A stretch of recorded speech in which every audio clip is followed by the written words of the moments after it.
Marcos 1, versículos del 21 al 28, lectura de nuestra liturgia en este cuarto domingo de Epifanía. Saben, hermanos, cuando una estructura, sea social, económica, algunas veces material, empieza a recibir los embates de un cambio, siempre va a haber resistencia. Siempre va a haber resistencia. Porque los cambios implican que muchas personas que están muy cómodas en su entorno tendrán que hacer cambios. Y regularmente no nos gustan hacer cambios porque estamos cómodos. Pero regularmente cuando esas estructuras sociales o económicas se resisten a cambios para mejorar, es que los que tienen el poder y están disfrutando no quieren esos cambios, no les interesan y por lo tanto se resisten. Algunas veces los cambios son para empeorar, son para destruir estructuras que han creado las bases de una sociedad fuerte, pero que filosóficamente los que quieren cambiarla, que sinceramente no tienen una alternativa concreta, no disfrutan y quieren destruirla para crear algo nuevo, totalmente nuevo, sin unas ideas claras, preclaras. La Revolución Cubana, por ejemplo, se basó en que una estructura política y social, la dictadura batistiana, creaba graves problemas al entorno cubano y a la población cubana. Y los hombres de Sierra Maestra, dirigidos por ese faro de Alejandría llamado Fidel Castro, bajaron de la sierra prometiendo el reino de Dios en la tierra. Y después de 60 y pico de años de revolución, ya sabemos cuál es el reino de Dios en la tierra. Todos lo sabemos. Es tan maravilloso ese reino de Dios que todo el mundo quiere huir de ese reino de Dios en la tierra. Y no le importa que un tiburón se lo coma, no importa morir en las aguas, no importa meterse en el tren de aterrizaje de un avión y morir de frío o asfixiado, porque el paraíso que le prometieron no era lo que era. Por lo tanto, había una estructura social, económica, con serios fallos, y los que venían a cambiarla no tenían una política clara, sino una filosofía totalmente errada de interpretación histórica que llevó a la miseria al pueblo cubano. Por eso, cada cambio, cuando se acerca, tenemos que estudiarlo y saber lo que tenemos. Valorizar lo que tenemos primeramente, para ver si el cambio que se acerca es necesario y correcto. En los días de Cristo se introducía un nuevo escatón, una nueva era. Y esa nueva era, dirigida directamente por Dios, venía a cumplir las profecías del Antiguo Testamento y romper el espinazo de la religión organizada por los judíos y el reino de las tinieblas que estaba reinando en Judea. A eso había resistencia, a eso había odio. El problema, que allí estaba Jesús. Oramos. Dios bueno, te damos gracias, porque en tu misericordia y voluntad nos permites poner tu palabra. Perdónanos porque hemos sido infiel, pecadores, y tú permaneces fiel. Escóndenos bajo la sombra de la cruz y que tu nombre, solo tu nombre, sea proclamado. Todo te lo pedimos, Señor, en el nombre de Jesús. Amén y amén. Por eso, si usted estudia la historia de América Latina, en los últimos 10 años, usted va a ver unos cambios positivos y negativos. Y hay resistencia a algunos cambios porque hay personas con privilegios que no quieren perderlo. El que le diga a usted, eso se lo he dicho a ustedes varias veces, se lo voy a volver a repetir. El que le diga a usted que la iglesia no debe hablar de política, no sabe, no conoce la Escritura, vamos a empezar por ahí. Y segundo, el que se inventó esa frase fue Satanás, ¿oyó? Así de sencillo se lo digo. Porque nosotros como voz profética, no Carlos Cruz, la iglesia como voz profética tiene que tocar todas las áreas de la vida, incluyendo la política. Entonces, cuando usted ve la resistencia, el domingo que viene hay elecciones en El Salvador. Y quiero que sepa que yo salgo de aquí a pegarme al televisor. Y voy a pegarme al televisor para celebrar el triunfo de Nayib Bukele. Porque para muchos es fácil, hermano, en las comodidades de urbanizaciones cerradas en El Salvador, criticar al presidente Bukele, mientras todos los días morían 50 salvadoreños por la criminalidad increíble en El Salvador. Y hoy el presidente tiene 532 días sin un asesinato. El día que ocurra esto aquí, cuando eso ocurra aquí, bueno, no va a ocurrir. Olvídese que no va a ocurrir. Entonces, ¿por qué personas se resisten? Yo conversaba con mi esposa, se resisten porque sus privilegios en el pasado, por ejemplo, le voy a dar un ejemplo, por haber tanta criminalidad, surgieron muchos negocios de seguridad. Usted tenía que pagar por la seguridad, ya que el Estado, que es su responsabilidad, pues es una de las responsabilidades del Estado. Ya estoy hablando de política, esto es política. Una responsabilidad del Estado es proteger al ciudadano. Entonces, como el Estado fallaba, pues entonces surgieron un montón de negocios de seguridad. Cuando el Estado hace su trabajo, todos esos negocios se van abajo. Y entonces empiezan las quejas. Entonces usted tiene que ver que la resistencia al cambio del impacto social del Partido de Nuevas Ideas ha cambiado la faz a tal nivel. ¿Quién quería visitar El Salvador en medio de esa guerra de maras? Nadie, hermano. Mi esposo y yo estamos decidiendo ir a El Salvador para verlo de frente. Yo espero que no explote nada después que vaya allá. Oiga, así son los cambios. Y va a haber resistencia. ¿Sabe? Cuando Jesús irrumpe en la historia humana, viene a introducir el nuevo escatón, la nueva era. Jesús viene a cumplir las profecías del Antiguo Testamento. Y las profecías del Antiguo Testamento, desde el punto de vista de la introducción de Dios en la historia, era hacerle frente al pecado, a la falsa religión y al reino de los demonios. Y eso es muy importante. Versículos 21 y 22 dice de la siguiente forma: y entraron en Capernaum, y los días de reposo, entrando en la sinagoga, enseñaba. Ese era el ministerio principal de Cristo, enseñar, guiar a la gente a la verdad. Porque después que usted tenga la verdad, usted es libre. Conoceréis la verdad y la verdad os hará libres. Y no importa que vengan los embates y aún la muerte, usted sabe que usted es libre. Y Dios tiene el control de su vida. Dios tiene el control de la muerte. Y un día la muerte será destruida. Pero esa es la importancia de la verdad. Que la verdad nos da la vida.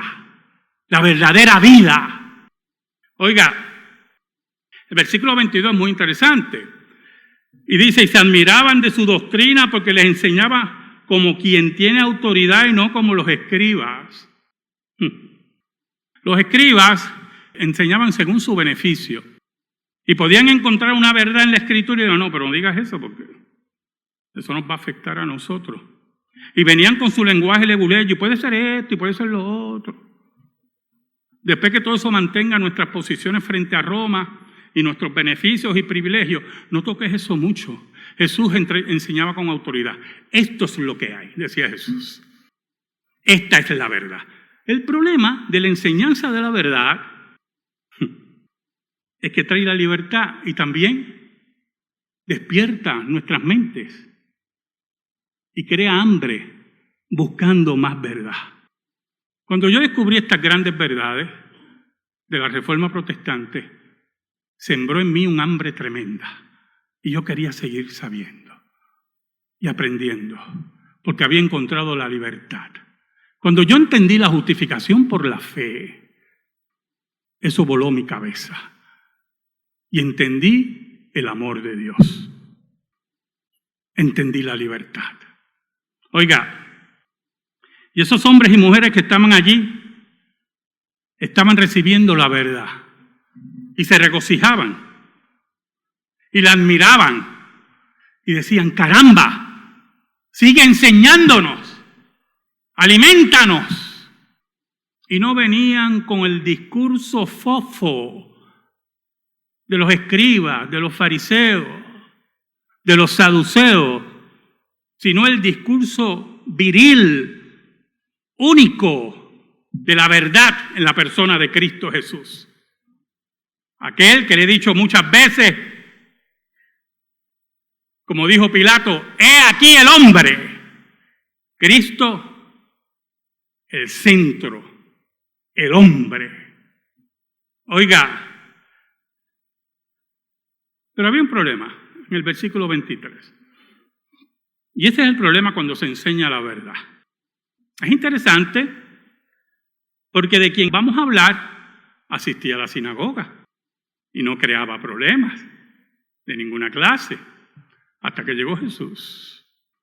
El versículo 23 nos dice: pero había en la sinagoga de ellos un hombre con espíritu inmundo que dio voces.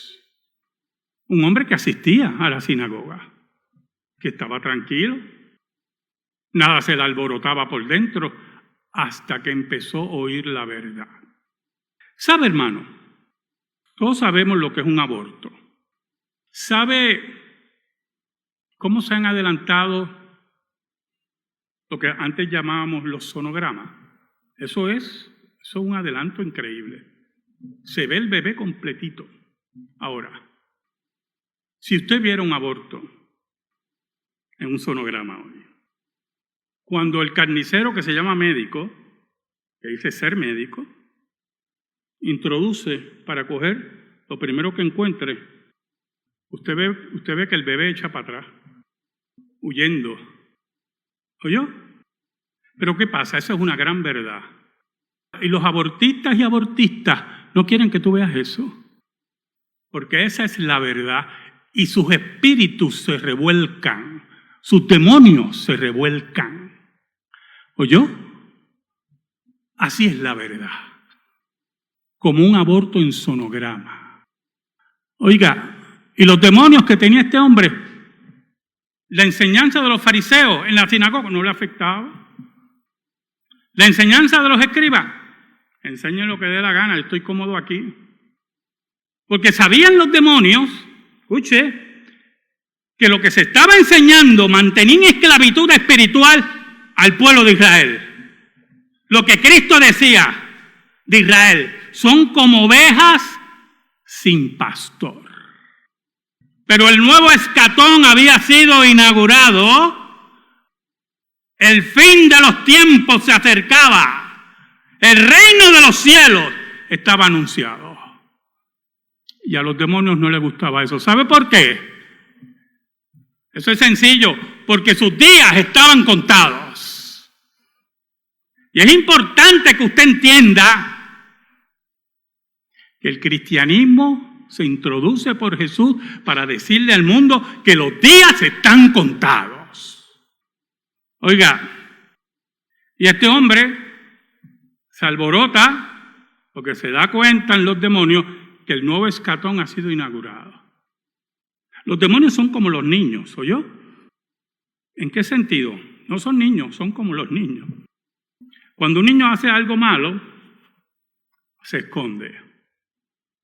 Yo era un experto escondiéndome cuando hacía algo malo, pero se lo digo, hermano, y creaba unos mundos siendo un niño pequeño para convencer a mi mamá que no fui yo. Ella no me creía. Pero yo me acuerdo todo lo que yo hacía y todo lo que yo inventaba para que no recibir. Oiga, los demonios son así. ¿Se creen que se pueden librar de lo que les espera? Entonces es interesante, porque el versículo 24 nos dice que las voces decían, diciendo, ¿qué tienes con nosotros, Jesús Nazareno? Sé quién eres, el Santo de Dios. El versículo es muy importante. Primero porque hablan en plural, es más de un demonio. Y segundo, Jesús no había mencionado a los demonios. Pero ellos sabían que las palabras de Jesús, que eran la verdad, los iba a alcanzar. Así es esto, hermano. Los iba a alcanzar. Y por eso, ¿qué tienes que ver con nosotros? ¿Qué relación? ¿Por qué tú estás hablando así? ¿Por qué nos hablas a nosotros? Y Jesús estaba predicando y enseñando en la sinagoga. Pero los demonios sabían que el cambio, el escatón, el reino de Dios estaba introduciéndose. Y lo que añaden después: has venido a destruirnos. ¿Sabe algo, hermano? La Biblia establece que el reino de las tinieblas ya está condenado. No tiene salida. Como dije anteriormente, sus días están contados. Y el infierno y el lago de fuego, dice la Biblia, que fue hecho para el diablo y sus ángeles. Pero ellos se impresionaban, se enloquecían, porque allí estaba el que los iba a destruir. Ellos reconocían a Jesús. Ellos sabían quién era Jesús. Y era el único que tiene poder para destruir al diablo y sus obras. Por eso ellos se preocupan. Están enseñando la verdad en mi terreno, donde yo domino. Y Jesús venía a quitarle el terreno. Y como decía un pastor que yo tuve pentecostal, que se lo he dicho aquí muchas veces, Cristo vino a acabarle el field day. Y ellos sabían que su field day había llegado a su fin. Y añaden, sé quién eres, el Santo de Dios. Sé quién eres, tú que en ti está toda la santidad de Dios, el Dios encarnado, el que tiene todo el poder en el cielo y en la tierra. ¿Sabe, hermano? Por eso cuando hay desorden, los cambios para poner el orden tienen resistencia, porque el pecado ama el desorden. El pecado ama el abuso. El pecado ama la explotación y la corrupción. Y cuando llega un movimiento para acabar con eso, hay resistencia. Total resistencia. Y esa resistencia, escuche, hay que quebrarla. Y no se puede echar hacia atrás.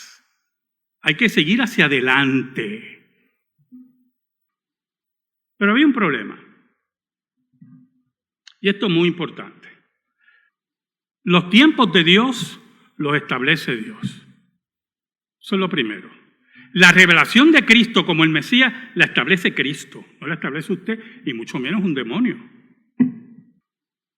Y cuando los demonios querían revelar que Cristo era el Mesías, el Santo de Dios, fuera del tiempo y la pedagogía de Dios y en el orden de Dios, Jesús los manda a callar. Pero Jesús le reprendió, versículo 25, diciendo, cállate y sal de él. El demonio no estaba mintiendo. Los demonios frente a Dios no pueden mentir, ¿oyó, hermano? Nadie puede burlar a Dios, y mucho menos un demonio. Pero no era el tiempo de revelar el mesianismo de Cristo. Era el tiempo de la enseñanza, de regar el evangelio, de hacer las señales del reino, de resucitar muertos, de dar vista a los ciegos, de salvar al pobre, de espíritu.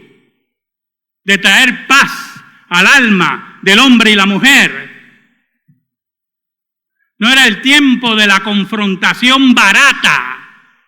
Era el tiempo de destruir el reino de Dios en las pautas de Dios y en las pautas que Cristo establece. Y eso tiene que ser también en nuestra vida, hermano. Nosotros tenemos que derramar nuestra alma delante de Dios y someternos a la Escritura y que la palabra de Dios, por el Espíritu de Dios, vaya destruyendo en nuestra vida toda escena pecaminosa. Destruir nuestro orgullo, nuestras pasiones en el tiempo de Dios. Entonces lo interesante del versículo 26 es la resistencia.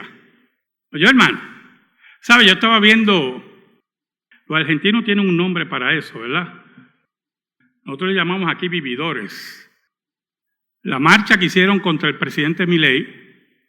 Entonces yo estaba viéndola y lo interesante es el orden que establece el gobierno de Javier Milei.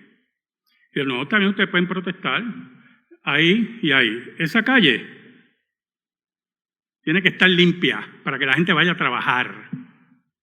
Porque aquí, eso de estar parando la capital y hacer lo que usted da la gana y romper ciudades como en Estados Unidos y hacer pedazos los negocios de personas que han levantado sus negocios con el sudor y con sus manos para que vengan, como decimos en Puerto Rico, 3 títeres a romper tu producción, pues a eso se acabó. Y entonces el orden lo establece usted, que es el que tiene el gobierno. Y entonces yo estaba mirando la parada en casa, yo pues muerto de la risa. Porque en comparación a otras protestas, fueron 5 gatos. Porque como ahora, usted no puede ir con el desorden de antes. Y entonces algunos querían, pero había orden. Así es el reino de Dios, el reino del orden. Entonces usted ve la violencia, ¿verdad? Y el espíritu inmundo sacudiéndole con violencia, mira el versículo 26, y clamando a gran voz salió de él. ¿Usted sabe por qué lo sacude con violencia? Hay varias instancias. Número 1, porque tiene que salir, ya no es propiedad. Ya se le quitó la propiedad sobre ese ser humano. Se acabó. Punto. Bye bye. So long. Arrivederci. Fin. Eso es lo primero. Y la segunda instancia, como el reino de las tinieblas lo odian a usted, a la creación de Dios, buscaba hacerle daño. Pero allí estaba Jesús. Es cuando usted puede estar en un trabajo que tenga gente alrededor que quiere hacerle daño por razones malsanas, porque el ser humano es totalmente demencial en su pecado. Usted tiene que confiar en Jesús y hacer bien su trabajo. Oiga, y lo sacuda porque también se resiste al cambio. Aquí llegó el que saca a los demonios. Aquí llegó el que le pone pautas a Satanás. Aquí llegó el que va a acabar la posesión demoníaca. Aquí se acabó todo. Llegó el nuevo escatón. Aquí llegó Jesús. Entonces el versículo 27 es interesante, porque yo me imagino, ¿verdad? Dice que clamando a gran voz salió de él, al final del versículo 26. Reina Valera, como siempre, ¿verdad? Con ese español tan lindo, tan bello. Reina Valera es tan hermosa. Pero la verdad que la traducción más cercana al pueblo sería, y dando gritos como un loco. Eso es lo que debe decir ahí. Salió de él. Oiga, y la gente se queda sorprendida. No solamente el poder de Jesús, de la enseñanza directa, viril, la verdad que cambia la vida del ser humano, sino también el dominio de Cristo en el ámbito espiritual, que no hay demonio que se le resista. Y la gente estaba sorprendida. Y todos se asombraron de tal manera que discutían entre sí diciendo, ¿qué es esto? Voy a hacer algo aquí que los maestros de exégesis me van a matar. Posiblemente por Facebook me van a triturar. ¿Usted sabe lo que significa maná? ¿Alguien sabe lo que significa maná? ¿Qué es esto? Los judíos recogían el maná y dicen, ¿qué es esto? Allí estaba el maná del cielo. Cuando preguntaban, ¿qué es esto? Allí estaba el maná de Dios. El pan del cielo, que viene a saciar el alma del ser humano, del caído, de la mujer que no tiene a Dios. Allí estaba el maná de Dios. ¿Qué nueva doctrina es esta? Que con autoridad manda aún a los espíritus inmundos y le obedecen. Siempre existían exorcistas en el pueblo judío. Siempre habían exorcistas. Pero la autoridad que demostró Jesús, ellos nunca la habían visto. Los exorcistas judíos venían con un montón de ceremonias. Y si lograban tranquilizar a alguien que verdaderamente estuviera endemoniado, el demonio lo más seguro los engañaba para seguir apoderándose del alma de ese hombre y de esa mujer. Pero Jesús no venía con eso. Jesús venía con la autoridad que él pertenece como el santo de Dios, el maná de Dios. Y cuando ellos veían que esa doctrina, mire qué nueva doctrina, hablaban qué nueva doctrina. Jesús les enseñaba y ellos estaban admirados, pero aún admirados se quedaron que no solamente tocaba el alma del ser humano y cambiaba su vida con la verdad que le da la libertad, sino que el mundo espiritual, que el cosmos obedecía a Jesús. Y el reino de las tinieblas era destruido. ¿Qué nueva doctrina es esta que cambia la vida del ser humano? Yo quiero oír esa verdad que me dé la libertad que el mundo no me puede dar. Que los religiosos de ese tiempo no le daban. Que la corrupción de Israel no le daba. Que el imperio romano no le daba. ¿Y qué pasó? Y muy pronto se difundió su fama por toda la provincia alrededor de Galilea, que la fama de Jesús. No solamente desde este púlpito, sino en la vida de ustedes, que la fama de Jesús riegue nuestra isla. Que la fama de Jesús llegue al corazón de aquel que lo necesita. Que la verdad de Jesús le dé la libertad que no tiene. Amén. Gracias te damos, Señor. Te pedimos, Señor, en esta hora, que esta palabra quede en el corazón de tu pueblo. Por Cristo Jesús oramos. Amén. Amén. Estamos en silencio, hermano. Estamos en comunión.